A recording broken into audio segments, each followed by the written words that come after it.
আম্মা, তুমি এখানে? তোমার মায়ের দেখলে তো বকবো। আম্মাই ঘুমায়, তোমার জন্য ভাত আনছি, খাও। তুমি এখানে বসো। ফাতিমা, তোমার মনটা আকাশের মতোই বড়, কিন্তু মা, আমি তো এই ভাত খাইতে পারবো না। তুমি ভাত নিয়ে যাও।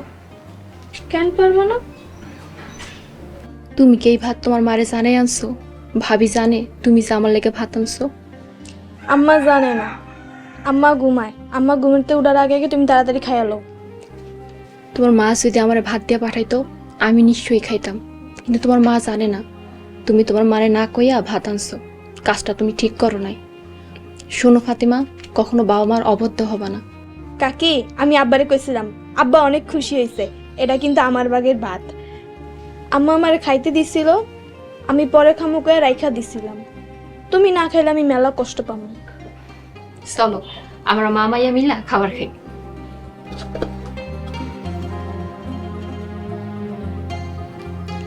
করো।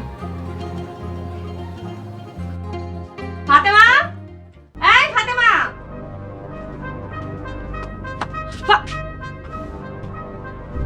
হো এই কথা তাইলে না? আমার সহজ সরল মায়ারে দিয়া তুই ভাত চুরি করে না তুই খাইতাছস? কি আর কমু তোরে? তোর জামাইও একটা চোর, তুইও একটা চোর। আম্মা, কাকির কোনো দোষ নাই, আমি কাকিরে বাতাই না দিছি। ওই অসভ্য শয়তান মাইয়া, তুই আমার মুখে মুখে কথা কস আমার? আয় বরে আজকে তোর যে কি করব? ভাবি কি করতেছেন?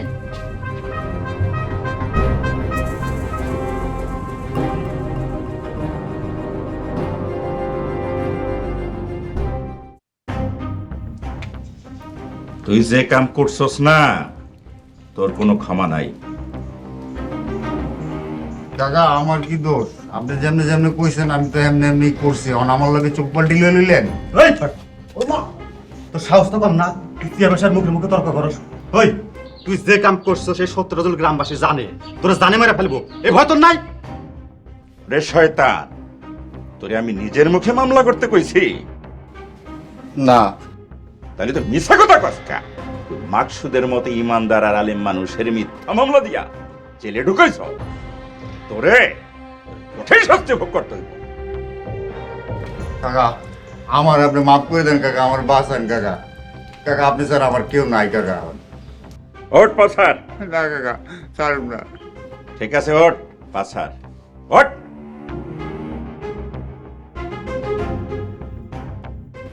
শোন, ভুল যা হবার হয়েছে, মানে এই ভুলের মাসুল তোরই দিতে হইব।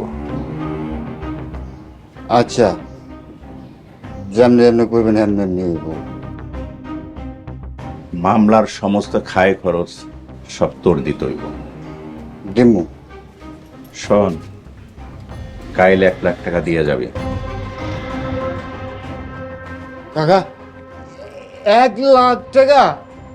এত টাকা আমি কইতে দিমু? তোর জানের মূল্য মাত্র 1 লাখ টাকা, কম হয়ে গেল না? যা, 2 লাখ টাকা দিবি। কাকা এই 2 লাখ টাকা আমি আর কাকা।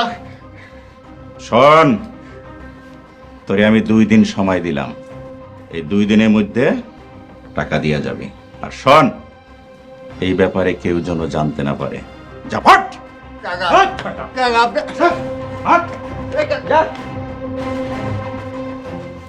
কাকা, এখন তাহলে আমরা কি করব? শোন, যা বলি মন দিয়ে করবি, কোনো বিষয় যেন কোনো ভুল না হয়, ঠিক আছে?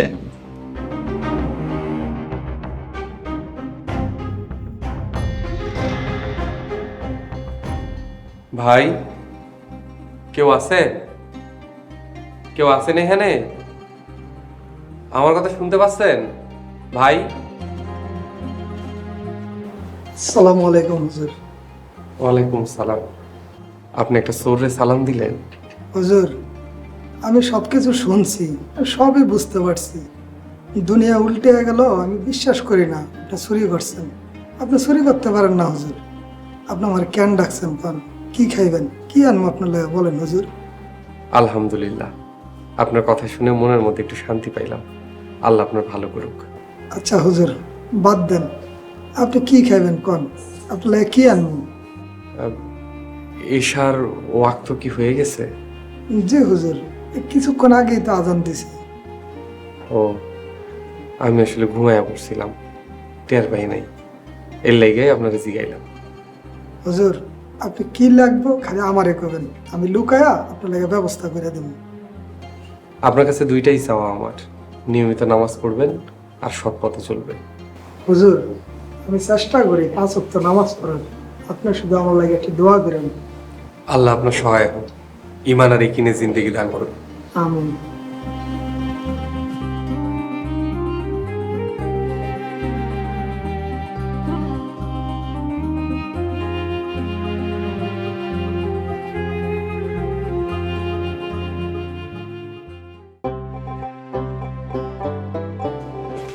মাইয়াটা না খেয়ে ঘুমিয়ে গেল। এক কাম করো, দুপুরবেলা মাইয়াটা একটু গরম গরম খাওয়ান দিও। তুমি কোনো চিন্তা করো না, মাইয়া ঘুমানোর আগে এক গ্লাস গরম দুধ খেয়ে ঘুমাইছে। আচ্ছা ফাতেমার বাপ, সারাদিন কি দোকানে বেচা কিনা করো না? বয়ে বয়ে কি মশামশি মারো? এইটা কোন ধরনের কথা? বেচা কিনা হইব না কেন? অবশ্যই বেচা কিনা হয়। না আমি কইছিলাম কি, ওই যে মাকসুদ তো চুরির দায় জেলে গেছে। যাই হোক, মানুষ আসলে তো ভালো। তুমি তো মাকসুদের বড় ভাই, তুমি তো আর চুরি করো। আমার ভাই শোন না, মুখ সামলায় কথা কও। এই ধরনের কথা মুখে আনবা না। দুনিয়া কি কয় কোক, তুমি কইতে পারো না।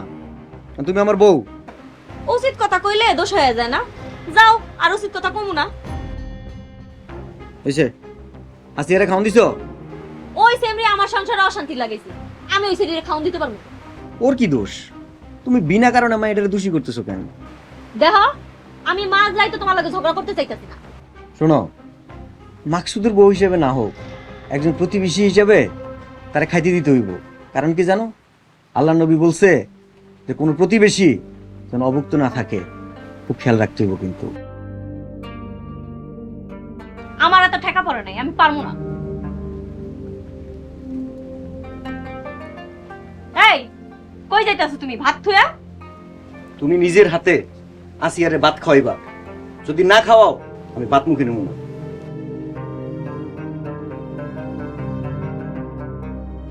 এইবার আর সংসারে এসে আমার অশান্তির জীবনের শেষ।